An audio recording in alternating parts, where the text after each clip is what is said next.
और होमोजेनस और हेटेरोजेनस को हमने फिर फर्दर जो है डिफरेंट लेयर्स में डिवाइड किया, जिसमें कि धरती के साथ जुड़ा हुआ जो पहला लेयर है उसका नाम क्या है, ट्रोपोस्फेयर, और धरती के सबसे ऊपर जो लेयर है उसका नाम है एक्सोस्फेयर। तो जाहिर सी बात है कुछ एटमॉस्फेयर के लेयर्स में कुछ बातें सिमेट्रिकल हैं, यानी कि सिमिलर होती हैं, जैसे कि टेम्परेचर में वेरिएशंस ना होना, तो हम इसको कहते हैं होमोजेनस, और कुछ चीज़ें एसिमेट्रिकल है यानी कि कुछ डिफरेंसेस के साथ हैं, तो हम इसको कहते हैं हेटेरोजेनस। तो इस आधार पर जो है एक्सोस्फेयर और आइनोस्फेयर को रखा गया है हेटेरोस्फेयर। आइनोस्फेयर में सबसे बड़ा क्वेश्चन जो ज़्यादा आता है इसमें, ये सबसे पहले आता है आपका नेचुरल सैटेलाइट का फॉर्मेशन, यानी कि यहाँ से रेज़ जो है रिफ्लेक्ट हो जाती हैं और रिफ्लेक्ट होकर जो है ट्रांसमीटर के लिए यूज़ होती हैं। और एटमॉस्फेयर का कौन सा लेयर है जो कि सब लेयर्स में भी जाना जाता है, उसका नाम है आपका आइनोस्फेयर, जिसमें कि DEF लेयर्स होती है। तो ये लेयर्स का बेसिक ऑब्जेक्टिव होता है अलग अलग फ्रिक्वेंसी की वेव लेंथ को वो रिफ्लेक्ट बैक करती है, जिससे कि धरती पर अलग अलग फ्रिक्वेंसी को पकड़कर जो है कुछ टेली कम्युनिकेशन किया जा सके। जैसे कि हम देखते हैं इसमें कि रेडियो चलाने में, रेडियो में चैनल एक चल रहा है, फिर कुछ दूसरे फ्रीक्वेंसी पर चैनल कुछ और चल रहा है, तो जाहिर सी बात है फ्रीक्वेंसी के बेसिस पर जो है हमारे पास रेडियो के चैनल्स भी चल रहे होते हैं और टेलीविज़न भी चल रहे होते हैं। तो क्योंकि जो है सैटेलाइट के दौर से पहले जो भी हमारे ट्रांसमीटर होते थे या ट्रांसमिशंस होते थे वो आइनोस्फेयर से होते थे, इसलिए आइनोस्फेयर के कौन से लेयर का यूज़ करना है, उस लेयर के यूज़ के साथ हम इसको नेचुरल रूप से यूज़ कर सकते हैं। इंसोलेशन का टॉपिक एक एडवांस टॉपिक है, जिसका मतलब होता है आपका सूर्य का ताप। इसको दूसरे शब्द में फिजिक्स में पढ़ते हैं हीट बजट। क्या कहते हैं? हीट का बजट कहते हैं। तो हीट का बजट क्या होता है, इसके ऊपर थोड़ा सा एक सेक्शन को समझना होगा हमारे पास। Sun is the unit source of energy in the solar system. पूरे सोलर सिस्टम में sun unit source of energy है और सूर्य का ही एनर्जी एक एनर्जी माना जाता है और किसी का कोई एनर्जी नहीं। जो भी हो रहा है सिर्फ सन से हो रहा है। और कह सकते हैं इसमें कि पूरे सोलर सिस्टम का 99.9% जो भी कुछ है वो सन का है। तो जाहिर सी बात है एनर्जी भी तो सन ही की है इसमें। तो इस तरीके से सन से मिलने वाली जो एनर्जी है धरती पर, ये एनर्जी जो है हमारे धरती पर जो है एक एक्शन को कैरी कर रही होती है, जिसको हम कहते हैं हीट। क्योंकि हीट जो होता है ये धरती पर सन के रेज से ही होता है, और सन का कौन सा रेज हीट को प्रोड्यूस करता है, जिसको हम कहते हैं इंफ्रारेड। तो सन के मेनली दो रेज होते हैं, एक को कहते हैं अल्ट्रा वायलेट, दूसरे को कहते हैं इंफ्रारेड। तो अगर पूछा जाए कि किसी के पैर में हाथ में दर्द है इसमें, तो डॉक्टर उसको कौन से रेज के लिए प्रिस्क्राइब करता है? Ultraviolet, infrared. Ultraviolet से तो कैंसर हो जाएगा, इंफ्रारेड। तो आपने कभी देखा होगा कि आपके घर में जो पुराने जो सीनियर सिटीजन्स हैं वो कभी कभी एक लाल लैंप को लेकर जो है सेकते हैं, कभी देखा आपने? हाँ कि ना बताइए। तो अगर नहीं है तो आप अपने सीनियर सिटीजन या दादा लोगों के साथ नहीं रहते, क्योंकि जनरली जो है एक एज के बाद जो है पैर में घुटने में प्रॉब्लम आती है और उस समय उनको सेकने की ज़रूरत जो है डॉक्टर उनको सजेस्ट करता है, और वो रेज़ का नाम क्या होता है? इंफ्रारेड। तो कभी गलती ना कर दीजिएगा कि अल्ट्रा वायलेट रेज़ दे रहे हैं, क्योंकि उससे क्या हो जाएगा? फिर तो कैंसर हो जाएगा। तो इंफ्रारेड का बेसिक पर्पस होता है हीट कॉज करना, यानी गर्म करना, और गर्म करने से ही तो होता है। अच्छा एक काम करते हैं इसमें, कभी आपके हाथ में चोट आ जाए, कभी कुछ फूल जाए इसमें, तो आपकी मदर क्या करती हैं? उसको सेकती है कि नहीं सेकती? अच्छा गले में कभी सूजन आ जाए तो सेकती है कि नहीं सेकती? तो कहने का मतलब सेकने के तरीके में आग के ऊपर कपड़े रख के सेकना होता है। लेकिन अगर मेडिकल साइंस को देखें तो क्या आपको वहाँ से गैस से सेकेंगे? क्या कैसे सेकेंगे? वही इंफ्रारेड देकर ही तो सेकते हैं। तो अभी टेक्नोलॉजी डेवलप होने के कारण वो रेज़ हमें दिखती नहीं है, वो एक सिस्टम के साथ पैक हो जाती है। लेकिन अभी हम इंसुलेशन जो बात कर रहे हैं ना, ये इंसुलेशन का जो है स्कोप बहुत बड़ा है। तो पहले कुछ इमेजेस के साथ जोड़ेंगे पहले, तब हम इंसुलेशन को समझ पाएंगे। तो सबसे पहले देखेंगे इसमें कि धरती पर जो है सन की लाइट जो मिल रही है ना, वो सन की लाइट जो है ये धरती के ऊपर हीट प्रोड्यूस कर रही है, और धरती के ऊपर जो है हर दिन एक बहुत बड़ी मात्रा में हीट आ रही है, और ये हीट को हम कहते हैं हीट बजट। तो मान लेते हैं कि सन का रेज़ जो है धरती पर अगर 100% पहुँच रहा है, तो ये 100% क्या हमें धरती पर मिल रहा है कि नहीं मिल रहा है? क्वेश्चन को इंटरेस्टिंग थोड़ा सा बना देते हैं ताकि टॉपिक में इंटरेस्ट लीजिए। अभी पूरा फिजिक्स में आ जाएगा। तो मान लेते हैं सन ने धरती को 100% दिया, लेकिन धरती हमारे पास सिर्फ और सिर्फ 65% रिसीव करती है, और बाकी 35% बिना गर्म किए ही रिफ्लेक्ट बैक कर देती है। तो रिफ्लेक्ट बैक कर देती है, तो क्या कारण होगा रिफ्लेक्ट बैक करने का? तो इसको हम कहते हैं अल्बीडो। क्या कहते हैं? अल्बीडो। तो कहने का मतलब हीट बजट से ही एक टेक्निकल क्वेश्चन निकल के आ गया, जिसको हम कहते हैं अल्बीडो। और ये अल्बीडो कैसे होता है और किस तरीके से होता है, इसको भी मैंने एक चैनलाइज करने के लिए थोड़ा सा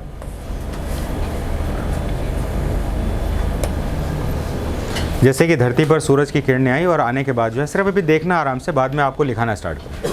तो वाटर जो है सिर्फ 5% रिफ्लेक्ट कर देता है, बिना गर्म किए 5% वापस चला जाएगा। फॉरेस्ट कितना करता है? 10%, अर्बन एरियाज़ 15%, सैंड 30%, आइस और स्नो। तो इस तरीके से हमारे पास अल्बीडो का फ़र्क पड़ता है। लेकिन अगर मैं एक क्वेश्चन पूछूं आपसे तो आपको कैसा लगेगा मुझे नहीं पता। अगर मैं आपसे पूछूं कि धरती पर हीट बजट जो होता है उसको सबसे ज़्यादा दूसरे नंबर पर रिफ्लेक्ट कौन करता है, तो इसके लिए आप ट्राई करिए। Which one is the second important factor which is responsible for albedo? बस इतना ही क्वेश्चन है। Let's try.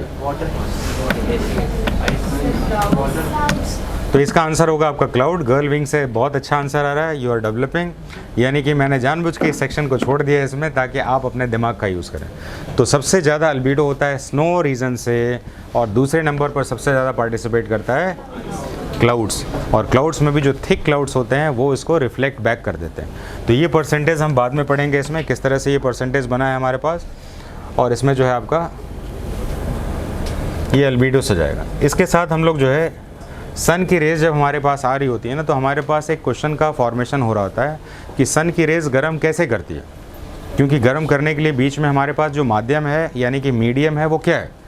तो इसके ऊपर हमारे 3 नए क्वेश्चंस बन जाते हैं जो कि आपके साइंस में भी टॉपिक में भी आ जाता है। फिजिक्स का तो बहुत अच्छा क्वेश्चन बनता है। और ये गर्म होने के जो हमारे 3 फैक्टर्स होते हैं उनमें हम कहते हैं रेडिएशन, कंडक्शन और, तो जाहिर सी बात है हमारे पास ये तीनों फैक्टर, कंडक्शन ले लेंगे, कंडक्शन का मतलब एक चूल्हा जैसा हमने देखा है इसमें, कन्वेक्शन लेंगे और रेडिएशन लेंगे। तो जाहिर सी बात है इस टॉपिक के ऊपर भी पढ़ेंगे तो फिजिक्स का बहुत अच्छा रूल हमें समझ में आएगा। तो उस टॉपिक को भी पढ़ने का थोड़ा सा वेट कर लेंगे। नेक्स्ट हम धरती के ऊपर जब हम इंसोलेशन पढ़ते हैं इसमें, तो इंसोलेशन हम बीच में देख रहे हैं कि ये इतने एरिया में कवर कर रहा है, लेकिन ये धरती के साइड में जो है इतने एरिया में कवर कर रहा है। तो अगर मैं कहूँगा आपको कि 1 गिलास पानी को जो है अगर आप 1 मीटर में डालिए, कितने मीटर में? 1 तो 1 मीटर में, 1 मीटर की जगह हम क्या कह सकते हैं, कुछ और छोटा कर सकते हैं, एक ही मीटर ले लेते हैं। 1 बाल्टी पानी ले लेते हैं, 1 बाल्टी पानी को 1 मीटर में डालिए, 1 स्क्वायर मीटर में डालिए, ऐसा करके डालिए। और फिर कहता हूँ 1 बाल्टी पानी को आप 100 मीटर में डालिए, तो कौन सा जगह ज़्यादा गीला होगा? ये तो समझ में आ जाएगा ना, छोटा होगा तो ज़्यादा गीला होगा। तो जाहिर सी बात है सन रेज जहाँ पर शॉर्ट, मतलब बिल्कुल जहाँ फैलेगी नहीं, बिल्कुल कंसंट्रेट होगी, फोकस्ड होगी, तो वो एरिया छोटा है। तो छोटा होने का मतलब है कि यहाँ पर सनरेज जो मिल रही है वो ज़्यादा गर्म करेगी। और नीचे देख रहे हैं वो सनरेज धरती का स्लोप होने के कारण अब वो 1 मीटर से 100 मीटर हो जा रही है। कहने का मतलब है बस 100 मीटर कहने के लिए, ये 1 मीटर भी नहीं और ये भी 100 मीटर नहीं, लेकिन समझने के लिए। तो 1 मीटर में अगर सूरज की किरणें आ रही है और यही चीज़ 100 मीटर में आ रही है, तो सूरज की किरणें 100 मीटर में कितना गर्म करेगी? तो कम करेगी, जिसके कारण धरती का बीच का भाग जो होता है, यानी कि हम जिसको हम कहते हैं इक्वेटोरियल रीजन, इक्वेटर से क्या बनता है? इक्वेटोरियल रीजन, हिंदी में कहते हैं विषुवतीय प्रदेश, ये सूर्य की ऊर्जा को ज़्यादा लेता है और ज़्यादा गर्म प्रोड्यूस करता है। यानी कि हीट बजट सबसे ज़्यादा कहाँ पर कंज्यूम होता है? स्टोर होता है इक्वेटोरियल रीजन पर। और हीट बजट जो है सबसे कम कहाँ पर है? पोलर रीजन में, ध्रुवों की तरफ जैसे जाते हैं इंक्लाइंड हो गए, जिसके कारण हमारा हीट बजट कम हो गया। डायग्राम समझ में आ रहा है कि नहीं आपको? इसलिए हमने डायग्राम लिया उस। अब दूसरे डायग्राम को हम देख लेते हैं इसमें। अब हम देख रहे हैं इसमें कि कहाँ कहाँ से जो है रिफ्लेक्शंस होते हैं हमारे हीट का। अब हम देखते हैं स्नो का एरिया, ग्रासलैंड का एरिया और डेजर्ट का एरिया। कभी कभी एग्जाम में ऐसा पूछा जाता है और कहा जाता है कि arrange the followings into their ascending order और डिसेंडिंग ऑर्डर। असेंडिंग डिसेंडिंग मतलब समझ में आता है ना? असेंडिंग मतलब बढ़ता हुआ, डिसेंडिंग मतलब, ये तो क्लियर है? Okay then। अब हम देख रहे हैं कि जो एरोज़ हैं रेड कलर की वो है सन रेज है। तो सन रेज धरती पर जो आ रही है वो कितने नंबर पर आ रही है? 4 हैं। और जा कितने रही हैं? यानी 4 में से 3 तो निकल गई, तो एक ही बची ना। लेकिन स्नो कवर्ड की जगह पर ग्रास लैंड को देखें तो 4 की जगह पर कितनी निकल गई हैं? यानी कि ये ज़्यादा रिफ्लेक्ट कर रही है और ये कम रिफ्लेक्ट कर रही है। और यही चीज़ डिज़र्ट में देखें तो 4 में कितने निकली? तो ये ज़्यादा स्टोर कर रही है।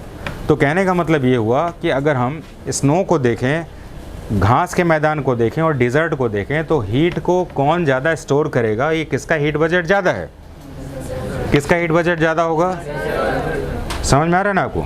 यानी कि हमने 4 में से सिर्फ 1 भेजा है, ग्रास लैंड में 4 में से 2 भेजा है, स्नो में तो 4 में से 3 को भेज दिया। तो सबसे ज़्यादा हीट को स्टोर कौन करेगा? डेजर्ट। सबसे कम कौन करेगा? ये क्वेश्चन हमारे पास एक बड़ा विचित्र तरीके से पूछा जाता है, ध्यान से सुनिएगा। धरती पर जो है अल्बीडो को दो तरीके से पूछा जाता है जो कि स्टूडेंट कभी समझ ही नहीं पाते और ज़्यादातर एरर करते हैं। अगर पूछा जाए कि which of the factor is maximum, which of the factor is causing maximum albedo on earth, clear, which of the following factor causes maximum albedo on earth, ऐसा करके question, which of the factor causes maximum albedo on in atmosphere. दो question समझ में आया, अर्थ का और atmosphere समझ में आया। अच्छा, बादल कहाँ पर और स्नो कहाँ पर, क्वेश्चन समझ में आ गया। तो इस क्वेश्चन के दो आंसर आ जाते हैं। तो अगर ये क्वेश्चन एटमॉस्फेयर का आएगा तो सबसे ज़्यादा अल्बीडो कहाँ होगा, क्लाउड से होगा, और धरती का होगा तो पक्का। तब ना कहना कि सर आपने तो सिर्फ स्नो बोला था, मैंने स्नो धरती पर बोला था। और ये दूसरे नंबर पर जो है, यानी कि अगर पूरे मान लिए जाए, एटमॉस्फेयर को भी धरती मान लिया जाए, तब वो दूसरे नंबर पर क्लाउड में चला जाएगा। यानी कि हम 95% और 90% का डिफरेंस मान सकते हैं। तो ये क्वेश्चन को ध्यान से समझ लीजिएगा कि सबसे ज़्यादा अल्बीडो कहाँ पर होता है, धरती पर, स्नो पर, और एटमॉस्फेयर में कहाँ होता है, और सभी में कहाँ पर होता है, सभी में स्नो में होता है और दूसरे नंबर पर क्लाउड में होता है। क्लियर बात है। अगर मैं आपसे एक क्वेश्चन पूछूं, दूसरा क्वेश्चन सिमिलर पूछना, पार्टिसिपेट करना ज़रूरी है, अदरवाइज सो जाएंगे। सो तो नहीं रहा कहीं, क्या सीधे अल्बीडो में ही चला गया इसमें। अच्छा, अल्बीडो में अगर हम चले जाएंगे तो टाइम मशीन हो जाएगा, क्योंकि वेपोराइज होकर कहीं और चले जाएंगे। आप इस क्वेश्चन का जवाब दीजिए मेरे को कि धरती पर जो है, भारत में सबसे ज़्यादा कोस्टल बाउंड्री किसका है। ये क्वेश्चन इनकम्प्लीट है, ये क्वेश्चन इनकम्प्लीट। तो सबसे बड़ा कोस्टल बाउंड्री अगर पूछा जाता है तो अंडमान निकोबार आंसर होना चाहिए। सही बात है। और अगर स्टेट पूछ दिया तो गुजरात होना चाहिए। गुस्सा कि नहीं गुस्सा? तो इसलिए मैंने आपको कहा था क्वेश्चन ध्यान से समझेंगे तभी आंसर दीजिएगा, अदरवाइज तो गलती होगी। तो क्लियर है आप लोग अभी? तो अभी हमने अल्बीडो को ग्रासलैंड के साथ भी हमें समझ लिया इसमें, और ग्रासलैंड के साथ समझने पर अब हम फैक्टर्स रिस्पॉन्सिबल फॉर इंसोलेशन के ऊपर बात करेंगे। तो धरती पर एनर्जी का या बजट कितना रहता है, आदित्य जरा पीछे से ध्यान देंगे इसमें। धरती पर इंसोलेशन यानी हीट का बजट जो रहता है, ज़रा ध्यान रखेंगे इसमें। 1.94 कैलोरी पर सेंटीमीटर स्क्वायर पर मिनट। एक मिनट में 1 सेंटीमीटर स्क्वायर जो है वहाँ पर 1.94 कैलोरी का प्रोडक्शन होता है। किसके द्वारा? इंसोलेशन यानी सूर्य के ताप के द्वारा। आप सोचिए 1 सेंटीमीटर पर, और हमारा शरीर में कितने सेंटीमीटर होंगे, कितना कैलोरीज एब्जॉर्ब कर रहे होंगे। लेकिन अगर हम प्लांट होते तो फोटोसिंथेसिस कर दिए होते, लेकिन हम प्लांट नहीं है तो क्या कर रहे हैं इसमें, हम फोटोसिंथेसिस के सेल नहीं हैं। और इसलिए आने वाले टेक्नोलॉजी पे जब मूवीज़ बनती है तो हम देखते हैं ह्यूमन बीइंग के पास फूड सोर्स के नाम पर क्या होता है, सन का लाइट। और एक मूवी बनी है क्रिश, जिसमें कि एलियन जो है वो क्या लेता है, धूप लेता है। सही बात है कि नहीं? क्योंकि ह्यूमन बीइंग की लिमिटेशंस हैं, हम कितना खाना खाएंगे कैलोरीज। आप सोचिए कि ये तो 1 सेंटीमीटर स्क्वायर में जो है इतना कैलोरी ले रहा है इसमें, और हमारे पास जीने के लिए जो है ना, एक दिन में जीने के लिए शहरों में, गांव में जो है 3000 कैलोरी चाहिए, और शहरों में कितना चाहिए, 2100 कैलोरी। 2100 कैलोरी में काम चल जाता है। 2100 कैलोरी लेंगे और शहरों में इतना चाहिए। बताइए कि 1 सेंटीमीटर स्क्वायर अगर देखा जाए तो शरीर में कितना सेंटीमीटर स्क्वायर होगा, कितना होगा? हज़ारों होंगे, हज़ारों होंगे। अब इसको आप हज़ारों लाखों कर सकते हैं, कितना सारा हो जाएगा। तो हमारी एनर्जी तो फ्री में ऐसी मिल रही है अगर सोलर सेल्स बन जाए। तो इंसोलेशन जब भी टॉपिक आता है तो हमें सोचना है कि भाई सबसे पहले हीट का बजट जो होता है, ऊर्जा जो आ रही होती है, सन का जो रेज़ आ रहा होता है, ये रेज़ धरती को गर्म करता है, और गर्म करने के साथ इस पर 1 सेंटीमीटर स्क्वायर में ये एनर्जी मिल रही होती है। एक अच्छा सा वेरिएशंस लेके निकलते हैं, जिससे कि फिजिक्स के पढ़ने वाले स्टूडेंट के लिए बहुत ही मज़ेदार सेक्शन। ये डायग्राम मैंने क्यों लिया इसको ज़रा समझ लें। अच्छा, येलो वाला कलर क्या है? ये सभी लोग इसमें इंटरेस्ट लीजिएगा इसमें, नहीं तो फिर ये आपके लिए बाउंस बनेगा। येलो कलर सन का रेज है और ये वाला कलर डार्क कलर है। तो कहने का मतलब है सन की रेज जब आ रही होती हैं तो सन का रेज जो होता है ना, वो एक्चुअली में शॉर्ट वेवलेंथ होता है। क्या होता है? और शॉर्ट वेवलेंथ जो होता है ये 2 नेचर का होता है। मतलब ये शॉर्ट वेवलेंथ के साथ 2 क्वेश्चंस बनते हैं।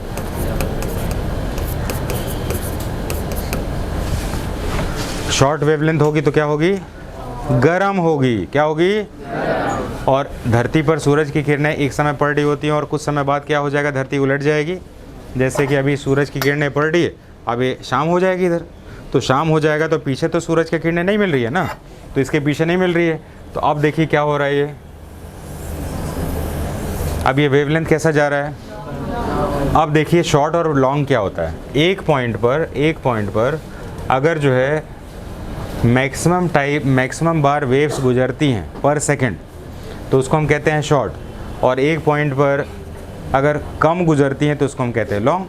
तो शॉर्ट वेवलेंथ, लॉन्ग वेवलेंथ में लोगों को परेशानी होती है। ऊपर वाले को क्या कहते हैं, क्रेस्ट एंड टर्फ के नाम से जाना जाता है और इसका एवरेजिंग लिया जाता है।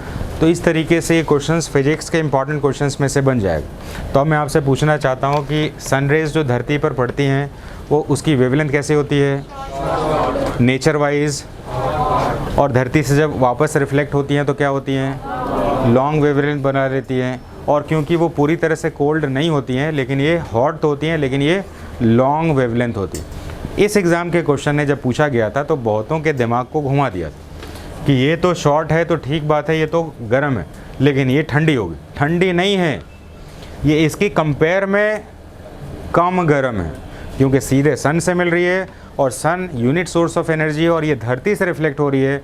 तो इस एनर्जी को, बहुत सारा एनर्जी तो धरती के एटमॉस्फेयर ने एब्जॉर्व कर लिया होगा। तो अब इसको जो रिफ्लेक्ट कर रहा है इसमें, तो इसकी एनर्जी ज़्यादा होगी कम होगी, कम होगी। तो जाहिर सी बात है इसका हीट भी तो कम होगा। गॉट इट और नॉट। तो आज हमें इतना ही पढ़ना है और इतने ही पढ़ने में हमारा एक निकल जाएगा। तो इसके साथ एक और टॉपिक बता देता हूँ उसमें, कि जैसे हमने अल्बीडो पढ़ा है इसमें, उसी तरह से कहा जाता है कि सन का रेज़ अगर 100% धरती पर आता है तो कौन सी ऐसी चीज़ें हैं जो बिना रेज़ को या इस रेज़ को बिना अफेक्ट किए धरती पर टेम्परेचर को बदल देती हैं। तो एक तो हम पढ़ेंगे अल्बीडो, जैसे कि अल्बीडो में धरती के ऊपर रेज़ आ रही 100% और 35% पहले से ही वापस चली गई, यानी कि मिला कितना। ये तो वही बात होगी, राजीव गांधी जी के समय में कहा गया था कि सरकार 100 रुपये देती है तो नीडी को मिलता है 5 पैसा, 100 रुपये देती है तो 5 रुपये मिलता है, मतलब यानी कि 95 रुपीज़ कहाँ चला जाता है, पॉकेट में चला जाता है।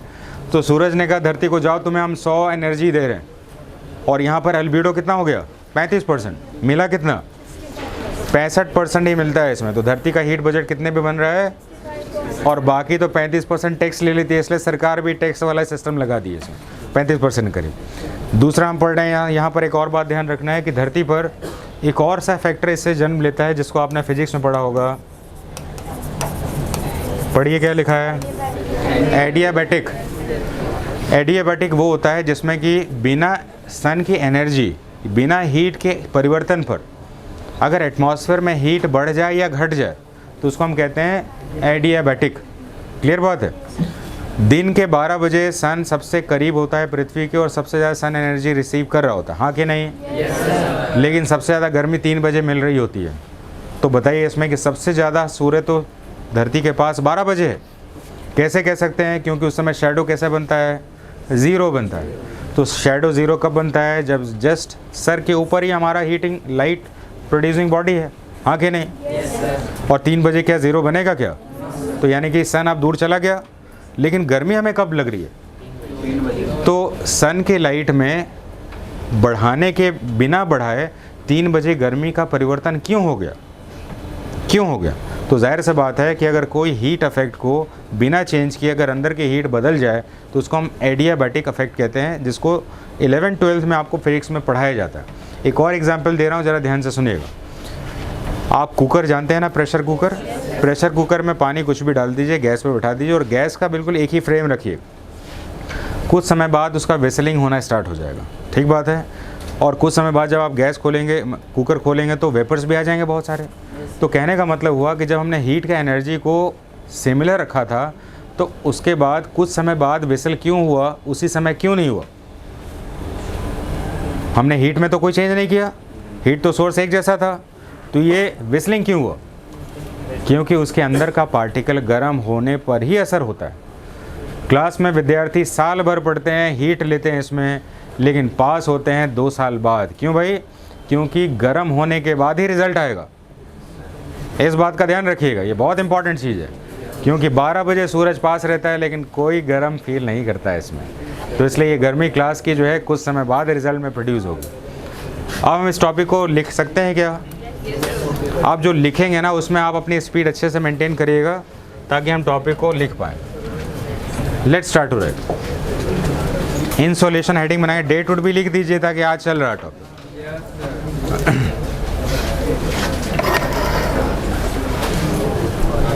इंट्रोडक्शन करेंगे बेटा, इंट्रोडक्शन करेंगे, टाइम नहीं है ज़्यादा। मतलब कुछ लोग सुनने के बाद आप हो गया इसमें, ऐसा नहीं है इसमें। इंट्रोडक्शन में लिखेंगे इंसोलेशन, इंसोलेशन हिंदी में लिखेंगे सूर्यताप। इंसोलेशन को हिंदी में सूर्यताप कहते हैं। Insolation is the heat budget of the earth. It is the heat budget of the earth. It is the heat budget of the अर्थ।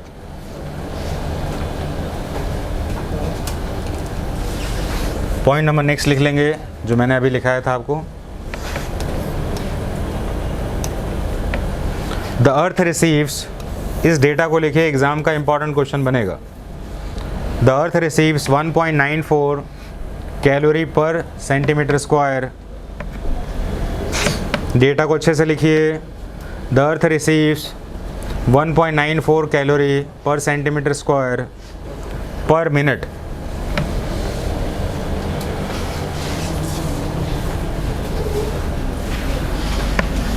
नीचे एक नोट लिखेंगे, sun is the unit source of energy. Sun is the unit source of energy. Sun is the unit source of energy on the earth.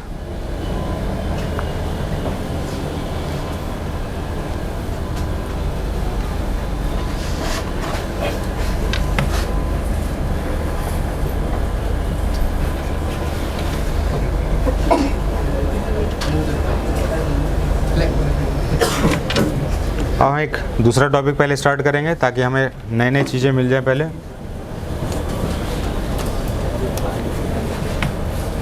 Heading बनाएंगे इसमें conduction, convection and radiation.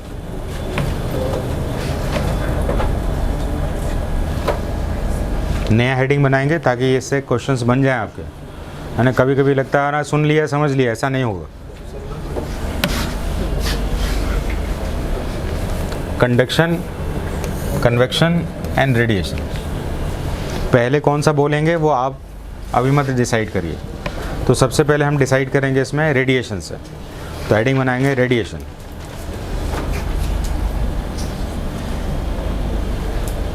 Radiation is the process, radiation is the process through which, radiation is the process through which heat transfers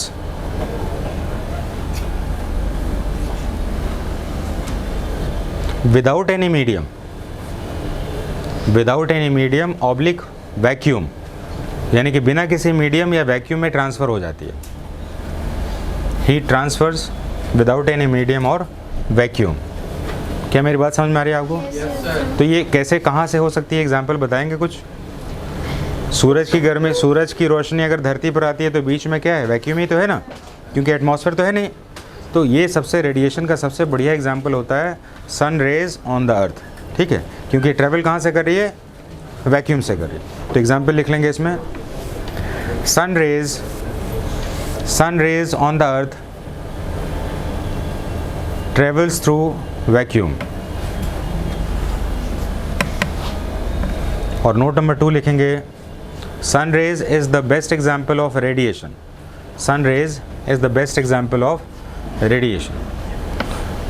तो सूर्य की किरणें जो होती हैं radiation की बेस्ट एग्जाम्पल मानी जाती है। Sun rays is the best example of radiation.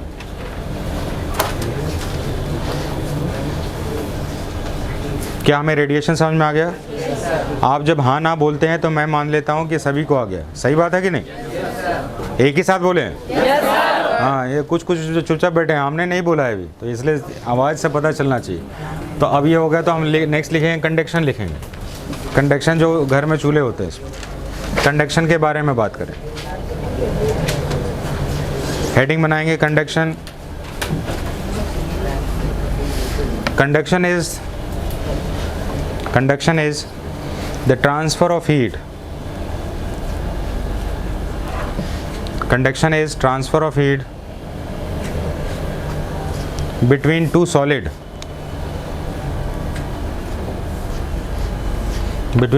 matter. Two solid matter oblique in solid matter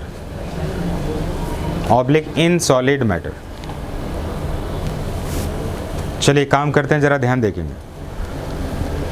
इसको हम अगर आयरन रॉड मानेंगे, मान सकते हैं क्या? आयरन रॉड मारने के बाद अगर मैं इसको पकड़कर गैस के ऊपर गर्म करूं तो कुछ समय बाद क्या होगा?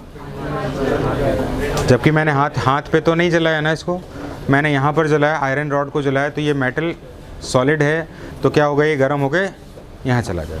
सही बात है ना? तो अगर आपका हीट सॉलिड में ट्रांसफ़र हो रहा है तो क्या होगा? कंडक्शन होगा। समझ में आ रहा है ना आपको? स्पेस में वैक्यूम में ट्रांसफ़र होगा तो क्या होगा? रेडिएशन।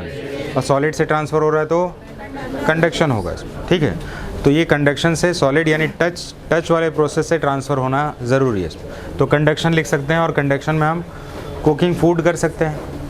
जैसे गैस चल रहा है तो पॉट को गर्म कर रहा है तो खाना बन रहा है, तो पॉट को गर्म कर रहा है तो हीट हो रहा है वो, तभी तो खाना बन रहा है। तो लिखेंगे इसमें cooking food on stove.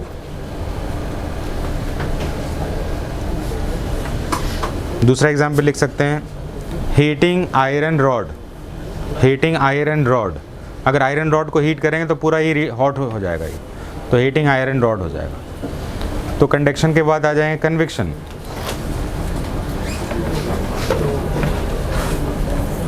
Convection में आ जाएंगे। Convection is the process through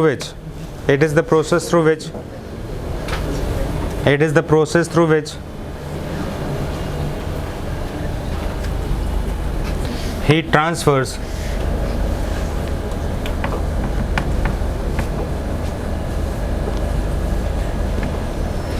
heat transfers in liquid. It is a process through which heat transfers in liquid. Oblique fluid, liquid की जगह fluid भी वर्ड यूज़ किया जाता है। एग्जाम्पल लिखेंगे, water boils in the pot। तो liquid के अंदर अगर हीट ट्रांसफ़र हो रहा है तो उसको हम कन्वेक्शन कहेंगे, सॉलिड के अंदर हो रहा है तो हम कहेंगे इसको कंडक्शन, और स्पेस में ट्रांसफ़र हो रहा है तो हम कहेंगे इसको रेडिएशन। तो इस तरीके से हमारे पास 3 प्रोसेस आ गए। आप चाहें तो छोटा छोटा डायग्राम बना के इसको जल्दी से समझ लीजिए, जल्दी से बना लीजिए। इसमें रेडिएशन में सनलाइट को लिख सकते हैं, सनलाइट को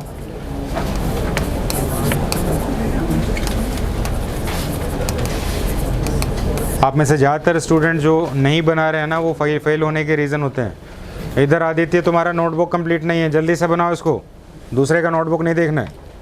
देखो ये सन है ये आपका, और ये अर्थ है। अर्थ, सन का लाइट अर्थ के पास आ रहा है तो ये रेडिएशन है, और ये पॉट है आपका।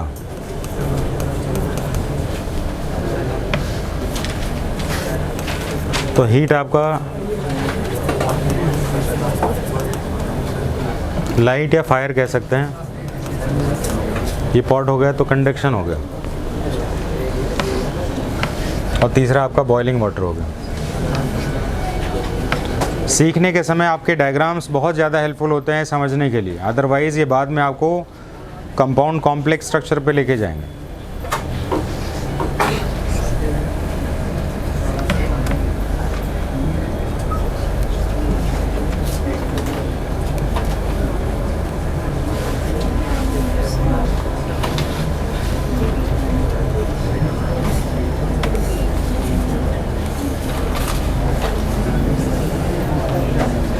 अब हेडिंग बताएंगे हीट बजट ऑफ द अर्थ। आपसे हम आपको समय देंगे पूछने के लिए, आप बिल्कुल शांत रहिए, समय मिलेगा।